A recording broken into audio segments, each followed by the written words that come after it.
¿Alguna vez has mirado a alguien nacido entre 1965 y 1980 y te has preguntado, ¿por qué están tan increíblemente tranquilos?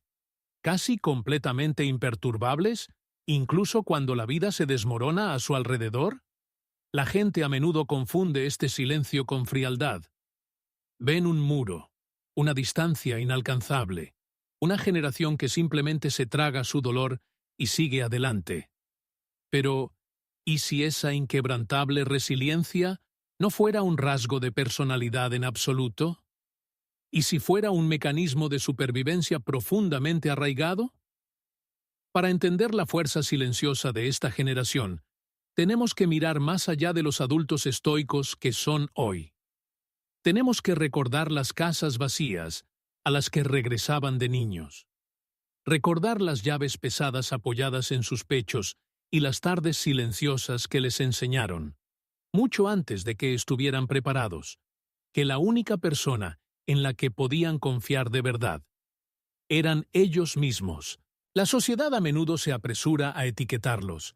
Los llamamos cínicos, inalcanzables o tercamente anclados en sus costumbres. Cuando no reaccionan a las crisis con desbordamientos de emoción, a veces incluso confundimos su compostura con la falta de corazón. Pero esa etiqueta es profundamente injusta. Esa distancia emocional que puedes sentir de ellos no es un defecto de personalidad innato. Es una armadura forjada con esmero. En la gran línea del tiempo de la historia, son los hijos medianos olvidados. Se encontraron encajonados entre dos épocas increíblemente ruidosas. Por un lado, tenían padres impulsados por grandes ideales de supervivencia y la pesada carga de reconstruir una economía de posguerra. Por otro lado, vieron llegar a la siguiente generación, una generación activamente animada a expresar sus sentimientos y celebrar su individualidad. Atrapados en ese espacio tranquilo intermedio, absorbieron una lección muy diferente. Mantén la cabeza baja, encárgate de tus propios problemas y nunca armes un alboroto. Su silencio no es apatía, es una profunda forma de autoconservación.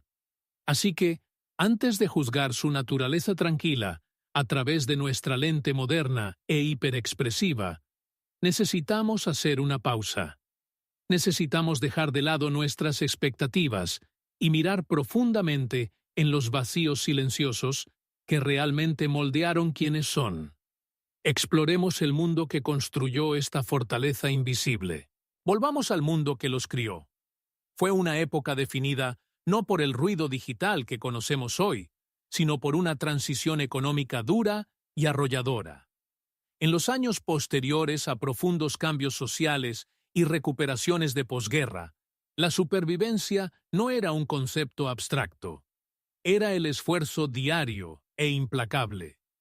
Los padres, a menudo, tenían que entregarse a un ciclo agotador de trabajo, solo para mantener un techo sobre sus cabezas y comida en la mesa. Y en esa búsqueda implacable y agotadora de simplemente proveer, se dejó atrás de forma no intencionada un vacío masivo y silencioso dentro del hogar. Simplemente no había tiempo ni energía para el compañerismo emocional o la supervisión constante. Esta inmensa lucha dio origen a toda una generación de lo que llamamos niños con llave al cuello. Estos eran niños que llevaban las llaves de casa en una cuerda alrededor del cuello, casi como una insignia pesada y silenciosa de independencia. Crecieron en los últimos años, que se desvanecían, de la era analógica, completamente sin la conectividad constante de los teléfonos móviles o Internet. Su espacio psicológico era vasto, profundamente sin supervisión e íntimamente solitario. Imaginemos esas tardes largas y extendidas. Eran los niños que vagaban por los barrios, inventando sus propias reglas y navegando sus propios conflictos, regresando a casa solo cuando las farolas parpadeaban al anochecer. Cuando se caían y se raspaban las rodillas, rara vez había un adulto asustado que se acercara con una palabra de consuelo. Aprendieron a lavarse la suciedad de sus propias heridas y a aplicarse sus propias vendas en total silencio. Aprendieron a cocinar comidas sencillas y solitarias, en cocinas que resonaban con el vacío. Esa casa vacía fue su maestra más estricta y constante. No ofrecía abrazos cálidos ni nanas reconfortantes. En cambio, ofrecía una lección profunda e inolvidable de autosuficiencia absoluta. A medida que el mundo a su alrededor se transformaba rápidamente en una era digital caótica e hiperconectada, su base interna ya estaba asentada. La casa vacía ya les había enseñado la verdad última de su juventud. Si algo necesitaba hacerse, o si una lágrima necesitaba ser secada, tenían que hacerlo ellos mismos.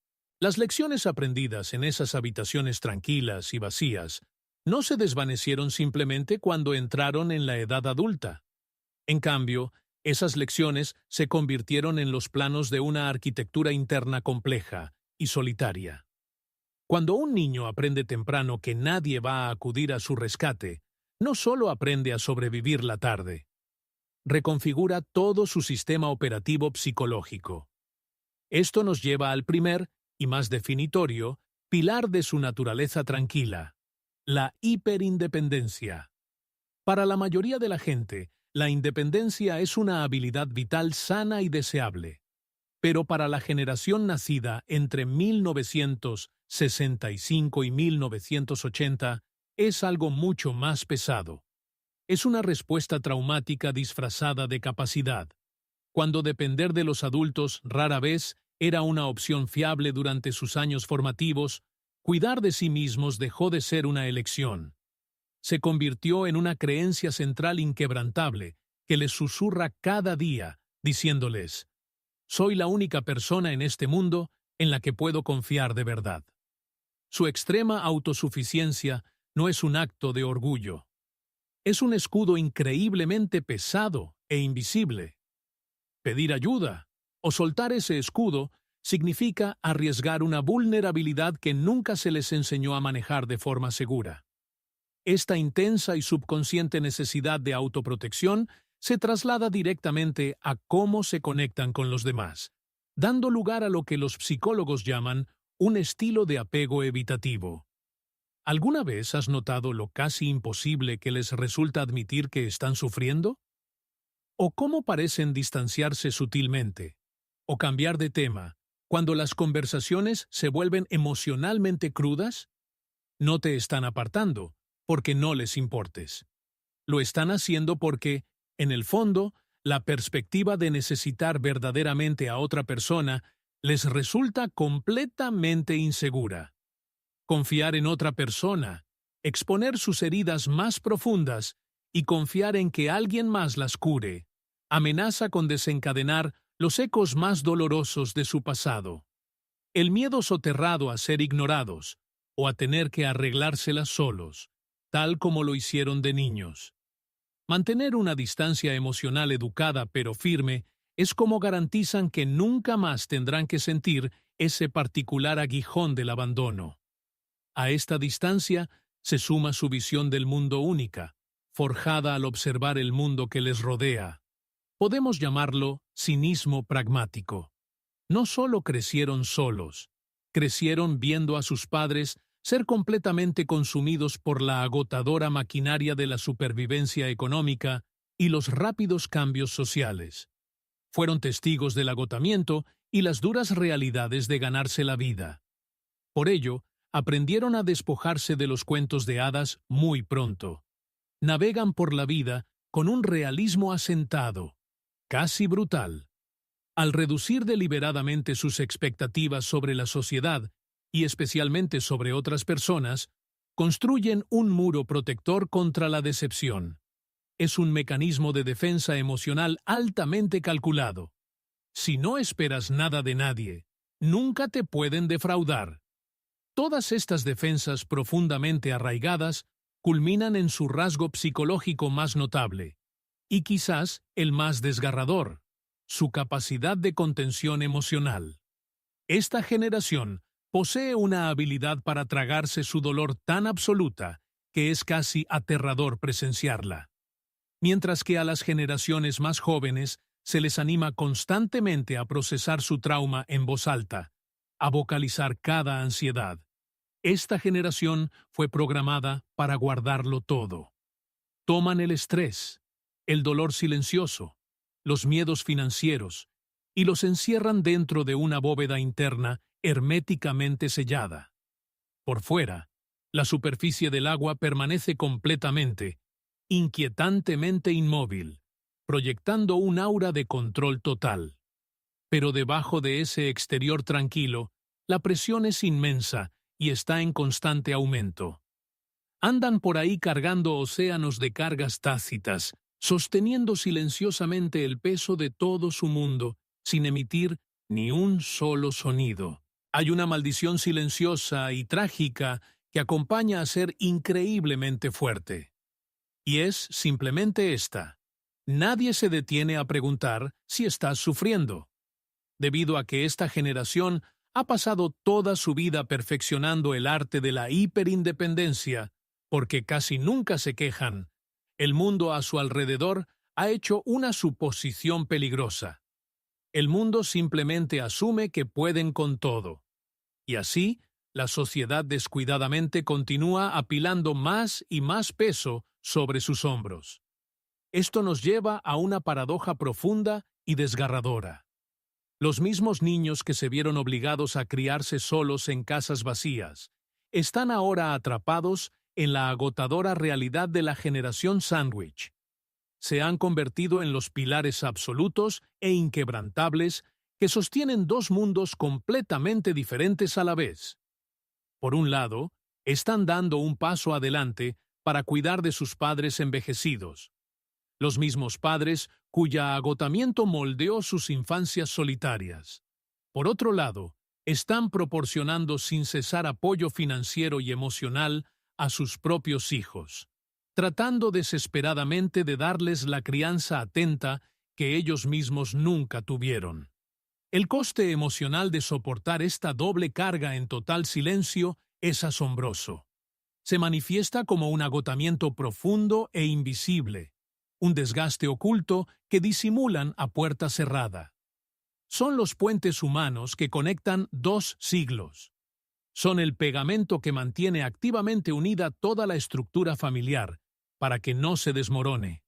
Sin embargo, mientras derraman incansablemente toda su energía en salvar a los demás, casi nunca se conceden la gracia de detenerse, respirar y hacer una pregunta simple y desesperada. ¿Quién va a cuidar de mí? Quizás te estés preguntando algo ahora mismo. Si están cargando tanto peso invisible, ¿por qué no lo sueltan simplemente? ¿Por qué no eligen explotar de emoción y exigir límites como la generación Z? ¿O defender con vehemencia su propio reconocimiento y salud mental, al igual que los millennials? La respuesta yace en un sistema operativo psicológico completamente diferente. Para las generaciones que les siguieron, expresar el dolor en voz alta es el primer paso para sanarlo. Pero para las personas nacidas entre 1965 y 1980, las palabras nunca fueron un lujo que pudieran permitirse. En su sistema de valores profundamente arraigado, soportar silenciosamente las dificultades y superar la tormenta completamente por su cuenta no es un signo de debilidad. Es la prueba definitiva de madurez. Sus mentes no fueron construidas para exigir que el mundo se adaptara a sus sentimientos. En cambio, su código interno fue programado meticulosamente para tolerar la falta de ello. No luchan contra el vacío, simplemente lo absorben, haciendo las paces con los sacrificios silenciosos necesarios para mantener a salvo a las personas que aman. En una era obsesionada con hacer ruido, su profundo silencio no es una rendición. Es un acto de devoción tranquila y constante. El niño solitario que una vez entró en una casa oscura y vacía, ha crecido. Hoy, puedes ver la silenciosa evidencia del tiempo grabada en las tenues arrugas alrededor de sus ojos. Sin embargo, en muchos sentidos, todavía sostienen esa misma llave pesada. Solo que ahora, en lugar de entrar en un pasillo vacío, están abriendo silenciosamente las puertas más difíciles e implacables de la vida, solo para que toda su familia pueda cruzar con seguridad. La próxima vez que mires a tus padres, a tus hermanos mayores, o quizás, incluso, a la persona que te mira desde el espejo, intenta mirar más allá de ese exterior estoico, a veces distante. Ofréceles un tipo de empatía más suave y compasiva. Si hay alguien en tu vida que constantemente carga con el peso del mundo en total silencio, por favor, recuerda esto. Probablemente no necesiten otro consejo. Lo que realmente podrían necesitar, después de toda una vida de mantenerlo todo unido, es simplemente un abrazo cálido y que alguien los mire a los ojos y diga: has hecho un trabajo maravillosamente bueno. ¿Quién es el pilar silencioso en tu vida? Por favor, comparte su historia con nosotros en los comentarios de abajo.